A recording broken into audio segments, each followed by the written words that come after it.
ایک کر کے کر لیتا ہوں. بعد میں لے لیتے اچھا ہیں. بعد میں لیتا ہوں. وہی صاحب آپ کر لیں. سر بتائیے گا کہ آج کون کون سی اپلیکیشنس تھیں اور اس میں کیا پروسیڈنگ ہوئی ہے؟ سر آج لگی ہوئی تھی کواشمنٹ آف ایف آئی آر کی ایک پٹیشن ملزم کی جانب سے، اور ہماری ایک پٹیشن تھی جو ہم نے فائل کی تھی کہ ہمیں تفتیش سے کچھ شکایتیں ہیں اور اس کے اندر کوئی ڈی آئی جی لیول کا آدمی اس کو سپروائز کرے جس کا تعلق سی آئی اے بی سی سی سے نہ ہو. اچھا جب یہ شروع میں پٹیشن لگی تو ہم نے سب سے پہلے عدالت نے سوال پوچھا کیا اس میں چلان فائل ہو گیا ہے. تھوڑی افسوس کی بات ہے، ہو سکتا ہے پراپر اپڈیٹ نہ ہو، مگر جب یہ عدالتی کارروائی ہے تو ایسا ہو نہیں سکتا کہ اپڈیٹ نہ ہو.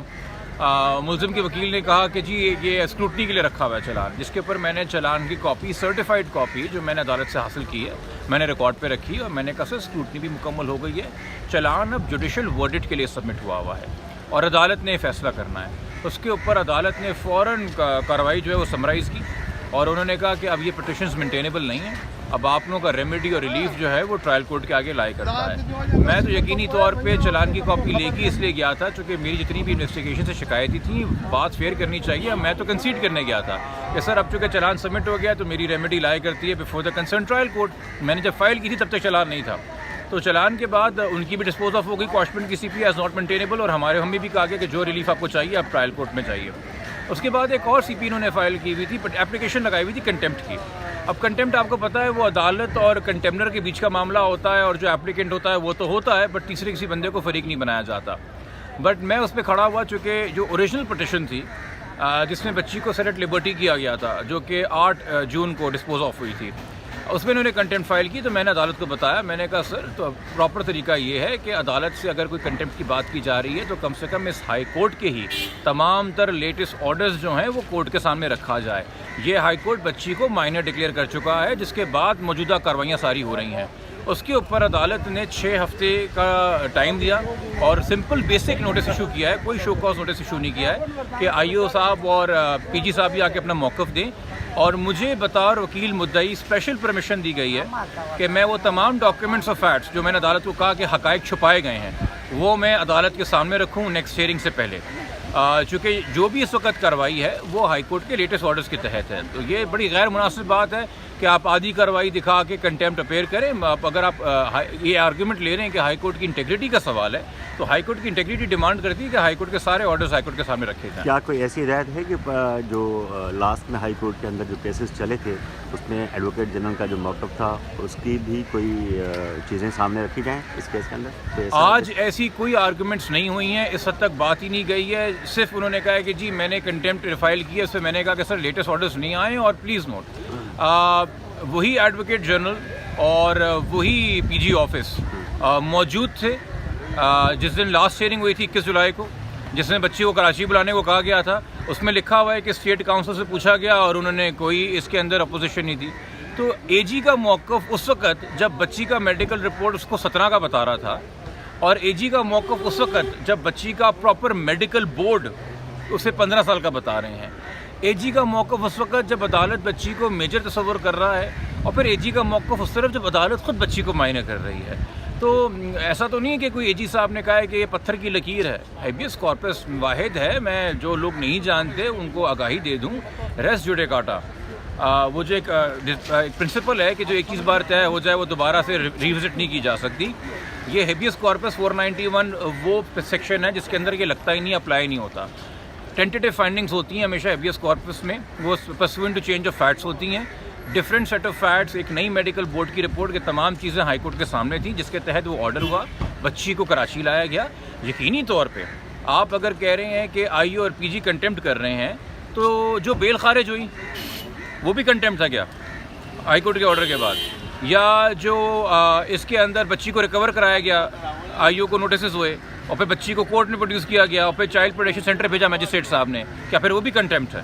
یا اب جو چلان جمع ہوا ہے اور چلان کو پڑھ کے جے ایم صاحب نے کہا ہے کہ اسپیشل کورٹ کا ٹرائل بنتا ہے تو انہوں نے اس کو اسپیشل کورٹ فارورڈ کر دیا وایا ڈی جے، کیا پھر وہ بھی کنٹیمپٹ ہے؟ یقینی طور پہ جہاں جہاں عدالتیں لیٹسٹ آرڈر سے واقف ہیں عدالتوں کے اور وہ پراپرلی اپنا کارروائی کریں. اور ایون پلیز نوٹ یہ جو اوریجنل آرڈر ہے اس کی بھی بار بار مس ریپرزنٹیشن کی جا رہی ہے. اس کی بار بار مس ریپرزنٹیشن یوں کی جا رہی ہے کہ جو آنریبل جسٹس جنید غفار صاحب کا اور آنریبل جسٹس امجد علی سہیتو کا آرڈر تھا وہ بہت واضح تھا. انہوں نے اس وقت ایج کی بنیاد پہ بچی کو سیٹڈ لبرٹی ضرور کیا تھا. جو پھر بعد میں ایج کا چینج رہی, بٹ انہوں نے واضح کیا تھا کہ ہم ویلیڈیٹی آف میرج میں تبصرہ نہیں کر رہے, اور ہم یہ جو question of fact of dispute ہے ایج پہ, اس پہ تبصرہ نہیں کر رہے. ریمیڈی پٹیشنر کے پاس ایف آئی آر کے ذریعے ٹرائل کورٹ کے سامنے ہے, وہ وہاں پہ اسے پرسو کرے. کسی بھی ایف آئی آر کو کوش کرنے کے لیے, کسی بھی انویسٹیگیشن کو روکنے کے لیے, کسی بھی ٹرائل کو روکنے کے لیے آرڈرز کبھی دیے نہیں گئے تھے. ایک ہوتی ہے misreading, misinterpretation of order, وہ اپنی جگہ ہے, وہ وکیلوں کا رائٹ ہے کہ ان کی اپنی ایک انٹرپریٹیشن ہے. ہمیں افسوس اس بات کا ہے کہ ہائیڈنگ آف آرڈرز نہیں ہونی چاہیے. کم سے کم تمام ریکارڈ عدالت کا عدالت کے سامنے رکھیں. ایک مرتبہ پھر آپ چالان کے پوائنٹس بتا دیں جس پہ آپ نے, جس کی وجہ سے آپ ہائی کورٹ آئے تھے. دیکھیے, میں جب آیا تھا ہائی کورٹ اس وقت میری شکایتیں تھیں کہ چلان کے اندر کانٹرڈکٹری موقف ہے. کانٹرڈکٹری موقف یوں ہے کہ پولیس کا اصرار ہے ڈے 1 سے, جس دن سے ایف آئی آر کٹی ہے, اور پولیس نے ہی تھرو آؤٹ اس کے اندر سیکشن مینٹین کیا ہے ٹریفکنگ کا. اب ٹریفکنگ کیا ہوتی ہے؟ ٹریفکنگ ہوتی ہے جبری مشقت یا بدفعلی کی نیت سے کسی کو ٹرانسپورٹ کرنا اور ہاربر کرنا. تو پھر آپ یہ کیسے کہہ سکتے ہیں کہ کڈنیپنگ بے مقصد تھی؟ کڈنیپنگ صرف سادی پہ کڈنیپنگ تھی. اگر ٹریفکنگ آپ کی بدفعلی کی نیت سے ہے, اگر ٹریفکنگ آپ کی جبری مشقت کی نیت سے ہے, تو پھر کڈنیپنگ بھی اسی زمرے میں آ کے جڑے گی کہ نہیں جڑے گی؟ دوسری بات میرا اس میں تھا کہ دیکھیں, آئی او صاحب نے خود درخواست دی ایم ایل او کرانے کی, ہم نے تو نہیں دی تھی. آئی او صاحب نے خود 375 لگایا پروگریس رپورٹ میں, ہم نے تو نہیں لگایا تھا. آئی او صاحب نے پھر یہ انٹرپریٹیشن کی کہ چونکہ مجھے ایم ایل او کرانے کی اجازت نہیں ملی تو میں 375 نکال دوں, جبکہ دونوں آرڈر, وہ جے ایم صاحب کا ہو یا وہ سیشنز کا ہو, اس میں لکھا ہوا ہے کہ ہم 375 کے میرٹ کو ڈسکس نہیں کر رہے.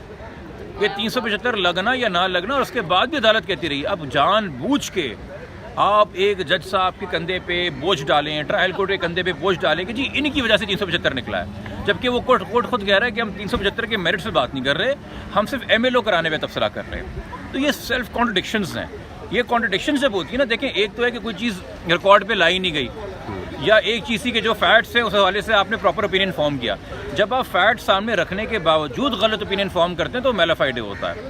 ہاؤ ایور, جو چلان پوسٹ اسکروٹنی حتمی شکل میں سامنے آیا ہے, اس میں وہ ڈیفیکٹس کیور کیے گئے ہیں. آپ کا جو سندھ کا کرمنل پروسیکیوشن سروس ایکٹ 2009 ہے, اس کا سیکشن 9 امپاور کرتا ہے پروسیکیوشن ڈپارٹمنٹ کو کہ جب چلان آپ کے سامنے آئے اس کو اسٹڈی کریں, اس کو اسکروٹنائز کریں, اور جو ڈیفیکٹس ہیں وہ ہائی لائٹ کریں. اور سیکشن 10 پابند کرتا ہے پولیس کو کہ جو ڈیفیکٹس پروسیکیوشن ہائی لائٹ کرے گی, ان ڈیفیکٹس کے تحت وہ ڈیفیکٹس دور کیے جائیں, ورنہ وہ ڈسپلنری پروسیڈنگز فیس کر سکتے ہیں. اچھا, یہ ایکٹ 2009 پہ آنے سے پہلے یہی ایکٹ کی پروویژنز ایک آرڈیننس کی فارم میں ایگزسٹ کرتی تھی سندھ میں. پہلے 2006 کا سندھ ہائی کورٹ کا آرڈر ہے کہ پروسیکیوشن کو جو رائٹس دیے گئے ہیں اور پروسیکیوشن جو ڈیفیکٹس نکالتا ہے اور اس کے ساتھ جو کمپلائنس ہوتی ہے وہ بالکل پراپر ہے, because the prosecution department is the expert department, اور یہ ریاست بنام ملزم ہے. کیس پروسیکیوشن نے چلانا ہے, آئی یو نے نہیں چلانا. آئی یو کا کام ختم ہو جاتا ہے جس دن اسے چلان جا کے پروسیکیوشن کو دے دیا. باقی تو ٹرائل کی پوری ذمہ داری پروسیکیوشن کی ہے, انہوں نے اپنی ذمہ داری پوری کرنی ہے, اسکروٹنی انہوں نے کرنی ہے, ورنہ ان سے بھی سوال ہو سکتا ہے کہ چلیں پروسیکیوشن آئی یو کی تو میلافائڈ تھی, آپ نے اپنے اینڈ پہ کیا کیا. تو دونوں ڈپارٹمنٹس کی اپنی انڈیپینڈنٹ ذمہ داری ہے, انہوں نے اپنی ذمہ داریاں انڈیپینڈنٹلی پوری کی ہیں. اچھا, دوسری بات, ابھی بھی ہمارے بہت سے خدشات کچھ سیکشنز کے حوالے سے کہ یہ نکاح فورجڈ ہے, اس میں فورجری اور فراڈ اور چیٹنگ کی دفعات ہونے چاہیے, وہ تمام چیزیں گئیں. بٹ جب میں نے چلان پیش کیا عدالت میں نے خود کنسیڈ کیا, میں نے کہا سر اب یہ ٹرائل کورٹ کا معاملہ ہے, وہاں ہماری ریمیڈی لائی کرتی ہے. ایون ٹو دا ایکسٹینٹ کہ میں نے کہا کہ سر میری ایک پریئر ہے کہ دوران انویسٹیگیشن ٹرائل جو ہے وہ ملزم کو نہ ملنے دیا جائے وکٹم سے. اس میں بھی جج صاحب نے کہا کہ آپ ٹرائل کورٹ کے سامنے ریمیڈی اویل کریں. میں نے کہا sir I am guided by your wisdom, بالکل صحیح بات ہے. تو یہ ہے کہ وہ دو پٹیشنز اسکواشمنٹ کی خارج ہو گئی ہیں. ہم نے تو خود چلان پیش کر کے کنسیڈ کیا کہ سر ہماری ریمیڈی بھی, چونکہ ہمیں انفیئر گراؤنڈس کے اوپر نہیں ریزسٹ کرنا چاہیے. آپ کو پتہ ہے کہ جب یہ آنریبل جسٹس اقبال کروڑا صاحب کے سامنے سیکنڈ سی پی گئی تھی جس میں بچی کو کراچی لانے کے آرڈر کیے تھے, میں نے کنسیڈ کیا تھا. میں نے کہا سر بچی اس وقت دارالامان میں ہے as per orders of the Lahore magistrate, تو میں اس کو الیگل کنفائنمنٹ نہیں کہوں گا. ہمیں فیئر باتیں کرنی چاہیے, ہم آفیسرز آف دا کورٹ ہیں, ججز ڈیفینیٹلی سارے حقائق کی روشنی میں فیصلہ کریں گے. اور کنٹمپٹ کی حد تک جو ہے وہ 6 ہفتے میں سمپل نوٹس ان کو کیا گیا ہے, اور یہ کورٹ نے ریلائز کرتے ہوئے کہ there are certain orders, there are certain facts جو اس کنٹمپٹ پٹیشن کے ساتھ نہیں لگائے گئے, کورٹ نے ہمیں الاؤ کیا, جس پہ اکیوز نے بولا کہ سر ہم نے تو ان کو پارٹی نہیں بنایا ہے. جس پہ جج نے بولا کہ مجھے پتہ ہے آپ نے پارٹی نہیں بنایا, بٹ وی وانٹ ہم ٹو اسسٹ اس, کہ وہ آ کے اپنی اسسٹنس دیں, وہ دینا چاہ رہے ہیں ان کو دینے دیجیے. یہ آج کی کارروائی ہے. اب اس میں ریمانڈ جو ہے اگلا جو دوبارہ کسٹڈی ریمانڈ کی میرے خیال میں 20 تاریخ کو آئے گی جی ایم صاحب کے پاس، اور بیل کی جو ہیئرنگ ہے وہ اب منڈے کو ہے 22 تاریخ کو، میرے خیال میں 11 ساڑھے 11 بجے وہ ٹائم فکس ہے میٹر. فی الحال اس میں یہ اپڈیٹ ہے. Thank you.